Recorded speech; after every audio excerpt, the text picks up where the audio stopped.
another episode of Walchet Talks. Today we're going to be talking about legal operation, or legal ops as it is more commonly known.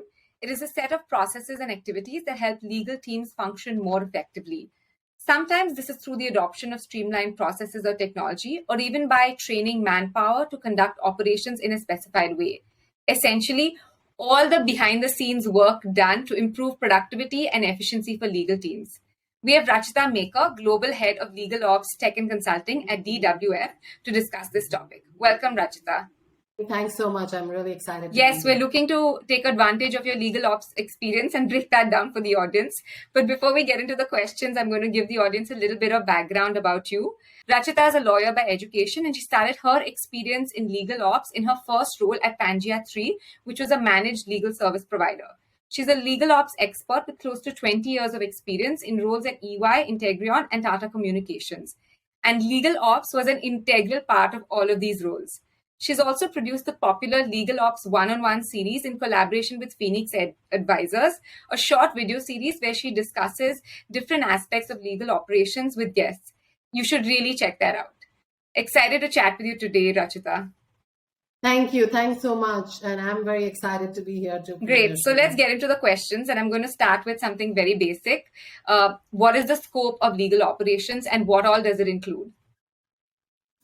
So that's a big scope, because legal operations can really depend on what the organization is ready for, right? And it's important not only for big organizations, but also for small legal teams. But the scope varies from organization to organization, depending on what the strategy of the organization is, what are the key functions that it wants to cover. Essentially, when legal ops started, which was, I think, in the last recession when it started getting really, really popular, the idea was how to bring in efficiencies into legal teams. So that's really the key theme. But some of the things that it definitely covers is areas around invoicing, spend management, areas around contract management, areas around how to use technology within the legal teams to make it more efficient, how to automate some of the manual processes. And ultimately, I think what most organizations or what most GCs really want legal operations to do is to bridge that gap between business and the legal team. Historically, lawyers have always been viewed as, one, as a cost center, two, as people who, delay the business. So, and it is becoming more and more important for the legal departments to respond to business in a way that business understands, and also at the pace that it understands. So how do we really increase that speed to contracting? How can we get responses onto business absolutely readily? So, questions which are being asked every day, how do we make it more easily available to them using either intranet sites or chatbots or etc. So that, I think, in a nutshell, is what legal operations does for most organizations. Yeah, and I also think like the latest buzzword going around LinkedIn posts right now is how GCs are required to do more with less. And I feel like, that's definitely true. It's a huge pressure on in-house teams. And a large part of how they deal with this is by exactly doing all of the things that you said in legal ops, looking for ways to be more efficient, adopting technology, streamlining processes. It's really the need of the hour today. Yes, and I think you're right. I feel it's just not the GCs, right? It's just how the economic environment is today. Everybody has been tasked to do more with less. And really, we've now seen GCs, when they come into their new roles, rather than figuring out which lawyer to hire, they first figure out which legal operations leader to hire, because they know that that's become such a key and integral part of a legal department. It's definitely a strategic initiative. It's not tactical anymore. When it started, it was tactical. But it has really evolved to being a more strategic part of the legal department. The legal operations leaders today have a seat at the table of the legal leadership. They have the say in most of the strategic initiatives and are leading some of most of those strategic initiatives. Yeah, in fact, Rachita, you've almost answered my second question, but I'm going to ask it anyway, just in case you wanted to add anything more. Which is basically, we see legal ops is important for all legal teams. But I was wondering if you could give us a few examples of what it looks like in corporate legal teams or with managed legal service providers, or ALSPs as they're more commonly known. Yeah. So while most people think that, legal operations is important when you have hundreds and thousands of legal teams in large organizations, I think legal operations is so much more important even in small legal teams. So irrespective of what your team size is, because the smaller teams actually have more pressure because they have less resources, right? So their pressure is really how can they use technology to make their lives much more easier and be able to respond to business. So while the legal team may not be growing, the business is definitely growing in most organizations. In the bigger organizations, it's about how do you make it more efficient, right? So when you even when you have hundreds and thousands of lawyers, it may not be the most efficiently run machine. So how does legal operations comes in and how do they support it to become more efficient? So like I mentioned earlier, it really depends on what the organization is, what the demands of the organization are, the scope of legal operations changes. But that's really what it is looking at is aligning legal to business. I mean, if one of the key things that legal operations needs to do is, understand the corporate strategy and make sure that legal strategy is aligned to what the business strategy is. Yeah, because doing that can go a long way in getting effective results for a company as a whole. Absolutely. Touch briefly on one of the points you mentioned earlier, how legal ops is also emerging a lot as a important function in law firms. So I was wondering if you could share your thoughts on this. Sure. I think legal operations in law firms has two aspects now. One of them is, to improve efficiency within the firm, to improve the processes within the firm, to look at innovation, because clients expect law firms to now innovate and to also stay up with not just technology, but how business is being done around the world. So there are two aspects. One is internal looking innovation or legal operations that focuses on the functioning of lawyers within the law firm and how they're providing services to clients. The other aspects that a lot of law firms that are doing are now including ours is we're actually providing consulting services for clients within the law firm. So that's what my team particularly does within the firm, is where we consult clients, understand what their problems are, whether they are related to process, whether they are related to spend management, and just like any other practice area, whether it's litigation or commercial, legal operations consulting is definitely a practice. Actually, it's interesting you mentioned this because I know the Big Four also provide this consulting service, but they do it, or at least they typically did it mostly for in-house teams. But it's interesting to see this shift where they're now also providing this service to law firms. Yeah, I mean, Big Fours, similar to what Big Fours are doing, law firms are providing similar services to in-house teams. Definitely, they tend to be the end clients. But yeah, I mean, there are some large law firms. I mean, most law firms also need to make sure that they are running efficiently, right? And that's where legal operations does come into play for the firms itself. So if one were to start as any legal team, saying that, we need to start getting legal ops professionals in, what are the kind of skill sets that they should be looking for? Is it project management, Lean, Six Sigma? What do you think works best? And if someone wants to get into legal ops as a professional, how should they go about upskilling themselves?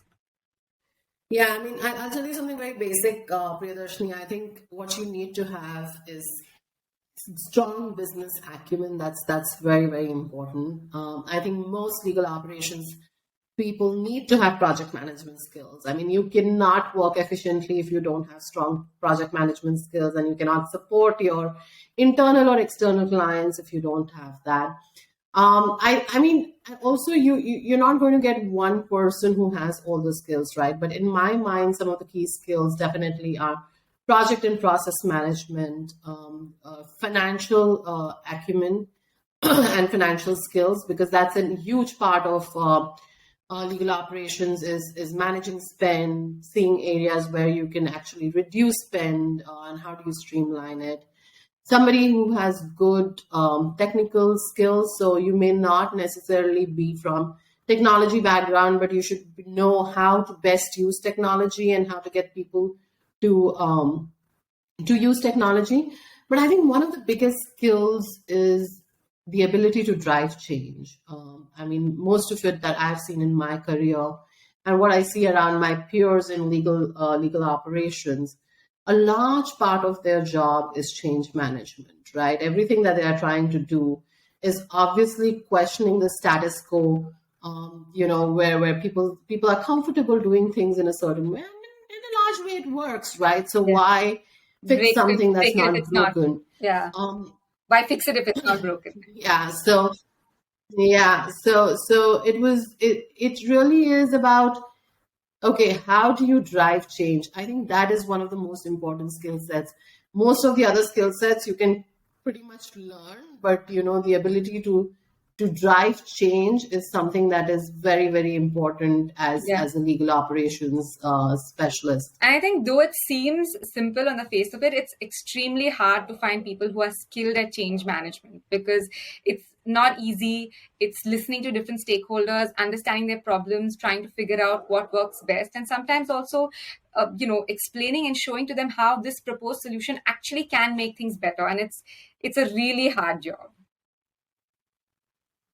I think it is probably one of the hardest part of any job is if you have change management. I mean, I remember when I was in-house as a legal operations leader, that was probably 80% of my job was driving change management. You can always find people who have financial skills or who have project management skills or have the tech background or knowledge management, data management skills, but to find people who can really tactfully drive that change, taking everybody along, and also selling that change to others, right? I mean, that is getting buy-in from everybody. That's the most important piece. I think that is extremely, it's a difficult skill to find. I can totally imagine. I'm going to move gears a little bit and move towards data and metrics and why it is so important for legal ops. And I was wondering if you could give us a few examples. I think data, as they say today, is the new oil, right? I mean, it is becoming important part of any informed decision making that we want to do in business today. And I think as for any other function, it also becomes important for legal. And to be very honest, everything around legal is, if you see historically, it's all documents, it's all text heavy, right? So how do you convert that document so that information, because the information is just increasing day in and day out, how do you make it in a form that's easily available, it's metrics driven, and can be presented to the management, right, in a way that's digestible. So that is why I think it becomes very tricky when you are in legal ops, like that historically, no one's ever been tracking data, right? So you have to figure out areas how you can, within the existing ecosystem, how you can cull data. How do you drive the discipline of tracking data? I mean, most lawyers leave law firms and go in-house because they want to stop tracking time, right? Yeah. They want to stop tracking anything that they're doing, details of their matters, etc. Nobody wants to do that. So how do you do it in a way that is, not very time consuming, but at the same time gives you the ability to really capture right information to make decisions. So for example, contracts are text heavy, but they have so many data points that can help business in the future, not just looking back, but things like pricing decisions, understanding jurisdiction nuances, looking at your contracts, so that in the future, when you're driving business, you're driving growth, you have that information. Yeah. But if you don't have a system internally that's capturing all that information, how are you going to help the business with that? So, and giving this data to lawyers actually makes them much more powerful in front of the business, because then they are able to drive those conversations in a much more objective manner, and it's just not, subjective gut feel. I think this is what happens. It's really not that, right? It's this is the facts. These are the figures. Correct. This is what is driving this. And something as simple as what are the how many contracts under this type have we agreed to a deviation with XYZ clause? Sometimes it's something as simple as that. But you want to know, have I agreed to a deviation like 10 times in the last 5 years or 20 times? And then because business wants to know that before they take a decision on how to negotiate this particular clause. So I can totally see how it's extremely important. Yeah, I mean, I had one client once who said, "Oh, we absolutely never agree to unlimited liability." I said, "Okay, great." We went in and we looked at just sample contracts, and we were like, it wasn't that much, it was probably 2 or 3% of their contracts where they did have it, but you cannot say with absolute certainty unless you have data that backs you up. And often I find even when you go in saying that, okay, we need this data, because often it's like sort of like a chicken and egg, right? To improve the processes, you need the data, but they don't have the data to start with. So then you first have to say, okay, we need to start collecting this data. And that's also, you get pushback on that because that's extra time and effort on everybody's part. And they don't always on everybody's part. And they feel like you're just creating extra work for them, and they're not able to always appreciate the big picture down the road when you have this entire data matrix and you're able to actually view insights, valuable insights from all of that data. So that's also a challenge. So my general mantra around that is, you have to start small. You can't go and say, oh, now we're going to get everything all together. So you pick your area, you pick your people who are champions, you work with them, you create a sort of a sample data size and show that. Once you're able to look at a small sample size, show that to people, give them really, when they can see and feel is when they understand, right? If you're speaking in abstract and saying, oh yeah, this is going to give us great information, different people imagine things differently, they learn things differently. So I always feel like rather than making everything into a 5-year project or saying either we have 0 or everything does not work, right? You're at 0, so have realistic expectations. If you're at 0, even if you get to 10, that's success. So how do you make that into success? Pick a small area, pick a small sample size, work with 2 or 3 people. You don't have to go and work with 200 people in your team all together. Take that as a case study, then exhibit that to everyone.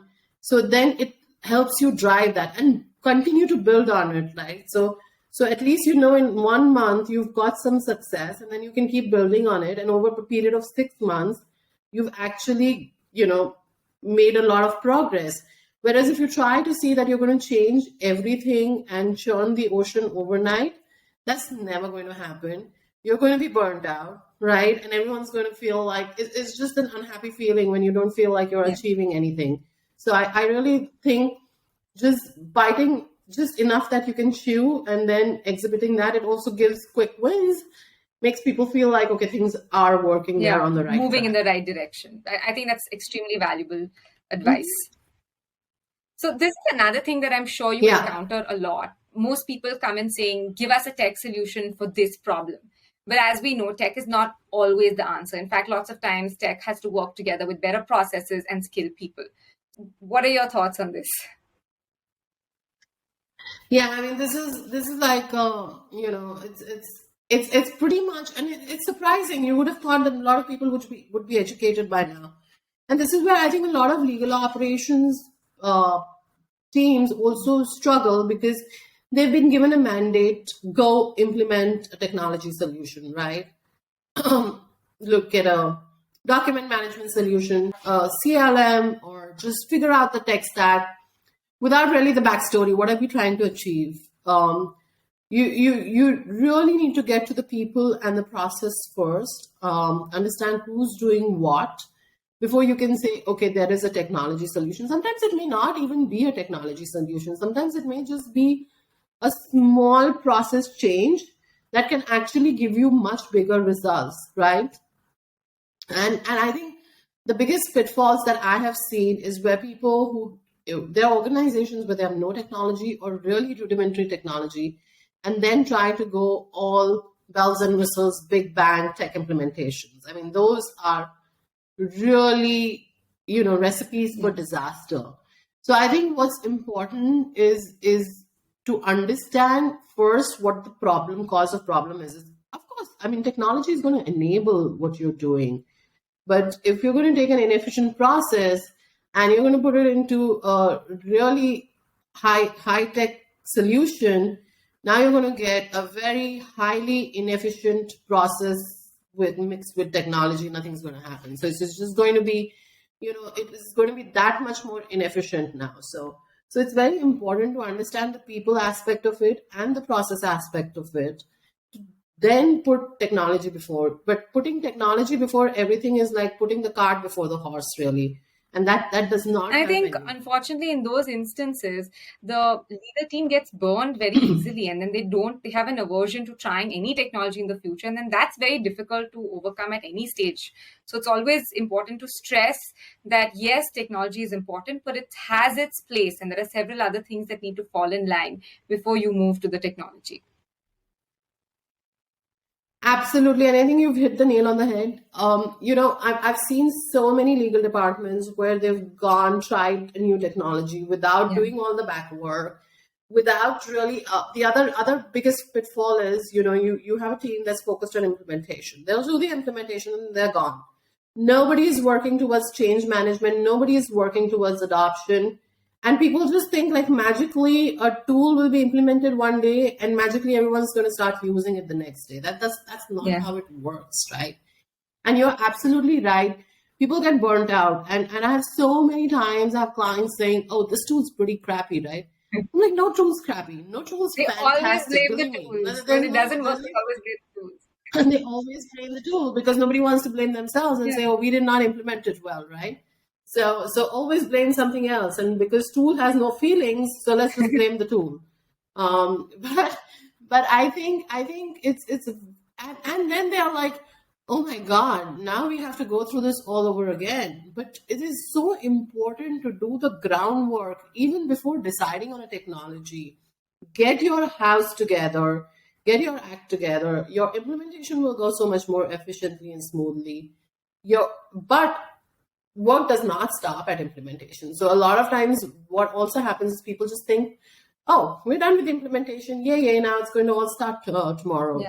No, that's when the hard work really begins, because that's when you start working on change management. That's when you start working on adoption. That's when you have to really handhold people. You need to have a governance plan in place for people to reach out and make sure that there is a team that's making sure that others are adopting the technology. Yeah. That is so much more important. And this is exactly where legal ops comes into play, because it comes up with a continuous improvement plan for the entire technology rollout. So like you said, it's looking at not just adoption, it's looking at training, it's looking at improving the accessibility of any faults within the software. So getting access to the legal tech vendor if there's like a bug. It's looking at all aspects, including the change management, which is, as you mentioned, is the most important, to try and get everybody on board. So I think legal ops is a fairly critical function when you look at onboarding any technology. Absolutely. Onboarding technology, or even like driving any kind of new initiatives or changes within the organization, I think it plays a really, really significant role, and not taking away anything from what the lawyers do, right? They are really the bread and butter, but it's enabling lawyers to really, like I said earlier on, bridge that gap between business and law. That's where legal ops comes in. Yeah, brilliant. Thank you so much, Rachita, for your time today. It's been very insightful to learn about all the ins and outs of legal ops in different legal teams. It's really been a pleasure. Thank you so much. Thanks so much, Priyadarshini.